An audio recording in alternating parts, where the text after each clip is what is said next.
Hi, lovely, and welcome to More Than the Glass, a space for honest conversations about motherhood, alcohol, identity, and reconnecting with yourself. I'm Karen, And I'm Gillian. and wherever you are on your journey, you're so very welcome here because we deserve more. Today, we wanted to talk about what if I want to change my relationship with alcohol, but I'm scared to. It is a terrifying change to make, isn't it? Yeah, it It- really is. When you think back, it's such a massive step. And I think we really want to help mums understand that it is normal to crave change, but be absolutely terrified of it at the same time. Mm. Like, In every area of your life. yeah, But this is, yeah, it's just like any change is scary. I think we have to stop and just recognize that any change is scary. And this change in particular, when it's like in all areas of life, when it's something that's so accepted and celebrated and encouraged. hmm But anything that we do different is scary, especially as women. Like we've stayed in a lane for so long. yeah, stepping out of like that like line or like I don't know, putting your head above the parapet, like oh, I want to do something different to maybe everybody else as well. It's a vulnerable place. It's really vulnerable. It is terrifying. And I think as well, like if you want to get into the neuroscience of it all, Mm. your brain, and we're not going to get into the Yeah, neuroscience I of was it going to all say, because I think we're purporting to be something we're not. because we're not. But you just know that the brain does not like change. No. Whether that change is the most exciting, transformational, beneficial thing that you'll ever do, or whether that change is like getting up at a different time in the morning or like brushing your teeth after you've washed your face or vice versa. Like the brain just doesn't like it. It likes regularity, doesn't it? Consistency. Ah, And, most of us are creatures of habit, right? We oh take God, aye. comfort in that. That's our go-to. That's where we're comfortable. Yeah. So like psychologically, change is a terrifying thing. Never mind when you start thinking about what society thinks of women doing something differently Mhm. and what society thinks about alcohol. Yeah, exactly. There's two massive things there, isn't there? Uh-huh. Two massive pressures, two massive, societal pivots there. That it's without the I change spent of my whole come. life trying to fit in. I spent my Mhm. whole life trying to fit in. Same. That's exactly the reason that I started drinking as a teenager was to fit in. Uh-huh. Like that pattern, excuse me, that pattern was set as a teenager because I wanted to fit in. I wanted to Mm. be one of the cool gang. Yeah. Even just saying cool gang makes me sound really uncool. But it's the truth. It's Yeah. the truth. I done a wee bit of work on this actually, and I did realise like I like had a pretty awful time at school, Yeah. and then I mean girls are just the worst. Yeah, they are. Girls are awful. But then when it came to getting carryouts at the park, it Mhm. was the guy who got us our drink was like my family friend. And so all of a sudden I served a purpose in this group. Yeah, All of a absolutely. sudden, like they needed me to ask him to get us a carryout. Hmm. There's no way in hell I wasn't going to get there and drink every No. weekend. Like so for the first time in my life, I felt like a valued piece of that circle. Yeah, yeah. Right? I felt accepted. I never Uh-huh. really knew where I fitted, and um, I always had friends. I wasn't necessarily alone or anything like that, but I just couldn't really fit anywhere like comfortably. And then finally, there was this place of acceptance, going to the pub and being with like, I don't know, like listening to music and bands and things that I really, really loved, but in a space that was probably, and it was obviously an adult space as well, older than my years. But again, I felt comfortable in that. It was a more mature space. And I suppose I was always a little bit old for my years. And yeah, you felt comfortable, you felt accepted. There's no way you were going to risk that, because for No. both of us, I think for the first time in our young lives, we'd kind of found our place. Yeah, definitely. So yeah, before you even there's the understanding of where we fit. There's the fear of saying something and doing something different, Mm, and like psychologically, the way the brain's wired, doesn't matter what we're yeah, doing differently, it mhm, just doesn't like it. doesn't. So it is okay to want change, but to feel emotionally and physically terrified about Mhm. it. Yeah, absolutely. And I think all of that, given also that we are at a point in our lives where we are exhausted, we are Mm. overwhelmed, and we're already at this tipping point, and then to then consider something new, something different, something scary, something out there, something frightening, is unfathomable, Uh-huh. At least sat where we are, might not be happy, might not be great, might be bloody miserable, but we know what to expect. Mhm. We Mhm. know what to expect. We know what we're getting, and we've got like a clear outcome. Like, yeah, what we put in, what we're going to get out. There's no ambiguity around it. Like we are literally super clear that this is what we've got, and to kind of put a bomb under that and do something new is frightening. Yeah. It is frightening. It's that old saying, like, you don't want to rock the boat, don't you Mhm. not? No. And we've had a lot of customers or a lot of women that have come into our circle and said, like, oh, I've got this, that, and the next thing on just now. Like, I can't do this just now. Mhm. And I get that, right? I get Yeah, that. I've yeah, said at the beginning, like I think in our first episode, like this is can be, especially in the beginning, like all consuming. Like it yeah. takes a lot of effort Yes. to not do what you've been doing. But Mhm. it's like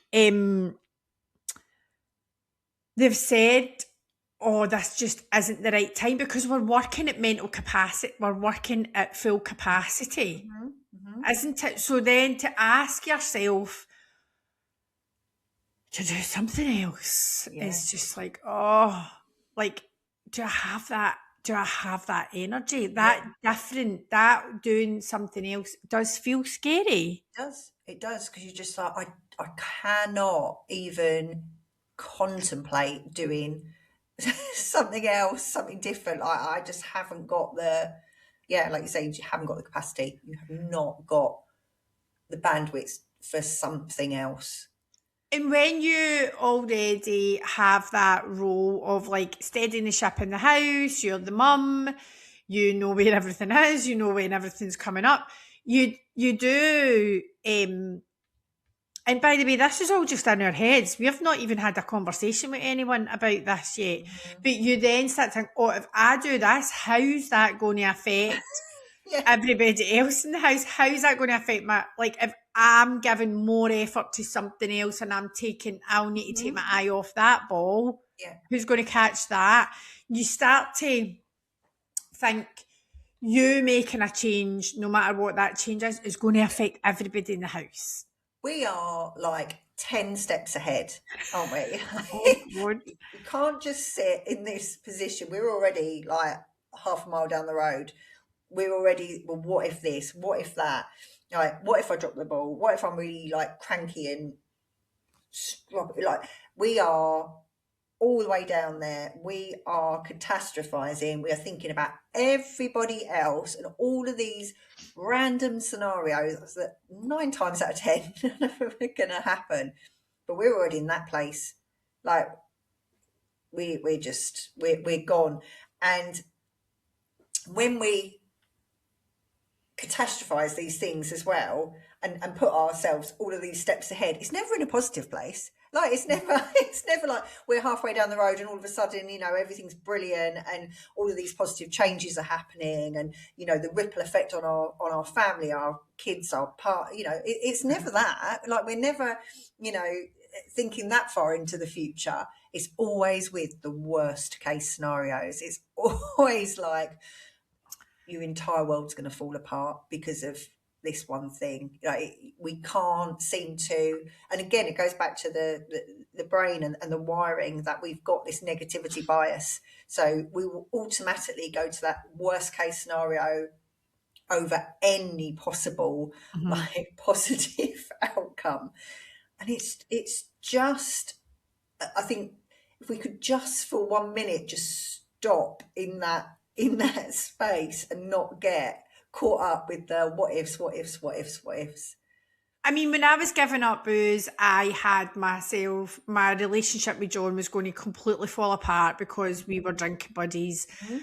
I was never going to be invited out with another friend, I was never going to go out again. No. So I had all that stuff cut off. Yeah. I didn't for a minute think that I would actually be happier in my relationships. I didn't think for a minute that I would meet all these new people because I wasn't drinking, right? 6 years down the line, you look at everything that you've achieved, and you wouldn't have dared have taken yourself to that place, would you? Oh God, no, because I was still sitting. I was as much as I hated it, I was still quite happy in that. Well, I'm not that bad, but I'm fine. I was, as much as that was excruciating, it was my normal. Yeah. It was my place. So when I did try and think about, so if I change this, what will it look like? It was just negative, catastrophic. The end of this, the end of that. Never the start of something new. No. And that's what keeps us stuck in that paralysis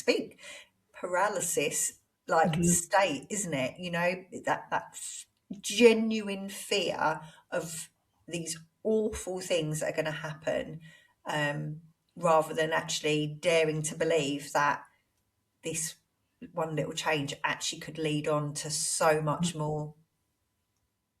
And as women as well, we even if it's going to be the worst case scenario, we try and imagine every single tiny detail in that worst case scenario. Yeah. Right? Attention to detail. Yeah, we want to control the entire disaster, right? Yeah. And we picture the whole thing, which is impossible in anything in life. I don't even know how dinner's going to go tonight. How would I possibly understand what my whole life alcohol-free would look like? And because we can't get that entire picture, because we can't envisage it in the level of control and detail that we want, we're too scared to do it. And that just takes us back to the fear. It does. It just keeps us going in that loop. I can't imagine it. It will not be like this. It won't be like that. I'll never know. And that cycle just keeps going because we can't imagine every single detail. Where we are now, we know what we've got. Yeah, exactly. I think, and if anyone like me has struggled with anxiety as well, so I have periods of anxiety. I live with anxiety, and I manage my anxiety, and I manage it a hell of a lot better now, being alcohol free. Funnily enough, again, that's for another day. But my anxiety manifests as I have a real innate need for certainty. If I don't know like exact details of things. Like I really struggle with it, and I really start to Mhm. spiral. It could even be, like with your dinner. I mean, I need to know what I'm having for dinner. I need to know how it's going to play out. Like and it can be crippling. And then you stick like a massive decision, life-changing decision of change on top of someone that's already anxious. You're not, it is no wonder that you stay stuck, because you just are so scared of what might happen. 100%. It's almost like we've just created this situation in our lives, haven't we? Where Mhm. like we're running on empty. The brain doesn't like change. Mhm. We catastrophize. We can't understand what it's all going to look like. So no wonder mums are Mhm. scared to try something new. Mhm. Mhm. Like sometimes as women, they're scared to enter a new yoga class on Oh their yeah. own. Do you know what I You're mean? scared about getting a fringe cut, like, because that could be like the biggest disaster ever. Do you know what I mean? Or maybe going like a shade lighter. Like, I mean, these things. It's, yeah. Let alone making a decision like that. So I know. I just want anyone that's listening to know that it's okay. yeah, yeah. Again, you're not alone in this. You are not the only person that feels this way. We felt this way as well. Um, Totally. And it's another thing that kept me stuck in that place for so how long. long? Yeah, I know. Yeah, yeah. It is. It's just that overarching fear that you just think, no, I'd just rather just sit here, not at any time contemplating how amazing it could be and what could lead on from that. And the most important part, how much better you could feel, how much Yeah. more you could get out of life. Just none of that Yeah. is a consideration, is it? Yeah, the fear does keep you stuck. But I suppose, and I know we'll go on and on to like rant and rave and tell everyone how brilliant being alcohol free is. Mhm. Like that's kind of what that's kind of what we do. Yeah. But the fear is real, and it's okay to sit Mhm. in it and wonder. And Yeah. it's human. It's human. So again, Yeah. what you're feeling right now is normal and it's Mhm. okay. Like we will talk you through how to become alcohol free and we'll Yeah. tell you all the benefits of it, but it will never take away that fear.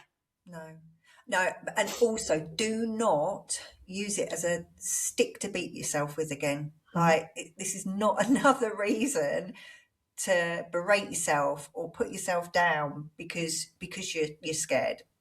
Like you said, this is a normal human behaviour, a normal feeling. This is not another failing of you. I know. I can't help but thinking like when our kids are scared, though, aren't they? And we're Mhm. like, go on, try it. You never Mhm. know. Could Yeah, be the best thing ever. But yeah, the fear, and we can see our wee boys like yeah, yeah, being yeah. terrified of stuff. And then, See it on holiday. I saw it with James on holiday. Like the first few days of holiday, there's no way he was going down those water slides. Absolutely no Mhm. way. Give it a few days. He's like tried one, tried another one. I think you just can't get him off. Can't get him off. But that's what they've got us cheering them on. Yeah. See the women we're talking to just now, they don't have anybody cheering them on. They're No. sitting there Mhm. isolated. They're sitting there thinking they've got Yeah. a problem or they're This is it. broken, like Yeah. that they're an issue. They don't have someone saying to them, it's all right to be scared. And Yes. that comes back to why we're doing this podcast, isn't it? Exactly. We're the ones like, yeah, we can be there and be behind you and, hold your hands or whatever, to make you feel safe. Because you've got to feel safe. You've got to feel safe enough to, yeah, just Yeah, step out and reclaim that. totally. Mm. So yeah, anyone listening, that is our message today. Like it is okay to know you want a change, but to still feel terrified in that in that place. So we've still not even made the decision that we're going to do anything. It's just to sit there scared is... It's okay. It's okay. Okay, well, thank you again for listening today, and we hope that you're leaving this episode feeling seen, supported, and reminded that you don't need to do this alone. If anything in this episode has resonated with you, if you're curious about what more could look like, you can find us over at our circle. And until then, please take gentle care of yourself, because we deserve more.